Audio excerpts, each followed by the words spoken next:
মোরবি থেকে ভদোদরা আবার একটা সেতু ভাঙল গুজরাটে। বুধবার সকালে গুজরাটের ভদোদরা এবং আনন্দ জেলার সঙ্গে সংযোগ রক্ষাকারী সেতু নদীর ওপর ভেঙে পড়ল।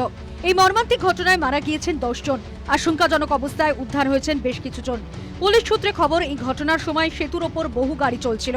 সেতু ভেঙে পড়ায় নদীতে তলিয়ে যায় বহু গাড়ি। ফলে মৃতের সংখ্যা আরও বাড়তে পারে বলে আশঙ্কা করছে প্রশাসন। আহতদের অবস্থা আশঙ্কাজনক। স্বাভাবিকভাবেই এই ঘটনায় হইচই শুরু হয়েছে। এরই মধ্যে স্থানীয়রা আঙুল তুলেছে প্রশাসনের দিকে। অভিযোগ, 40 বছরের পুরনো এই সেতুটির দেখভাল ঠিক করে হতো না, যানজট হতো। এ বিষয়ে বারংবার প্রশাসনকে জানিয়েও লাভ হয়নি।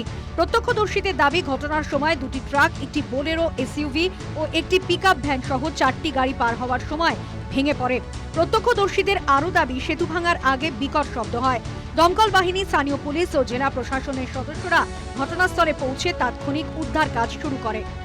ঘটনার পরে এক্স হ্যান্ডেলে পোস্ট করে শোক প্রকাশ করেন প্রধানমন্ত্রী। নিহতদের পরিবার পিছু 2 লক্ষ টাকা এবং আহতদের 50,000 টাকা করে সাহায্যের ঘোষণা করেছেন প্রধানমন্ত্রী। উল্লেখ্য, 2022 সালে গুজরাটে ব্রিজ বিপর্যয়ে প্রাণ হারিয়েছিল অন্তত 134 জন। উন্নয়নের মডেল হিসেবে তুলে ধরা হয় গুজরাটকে। সেখানে এরকম দুর্ঘটনা অনেক প্রশ্নেরই জন্ম দিয়েছে। News time.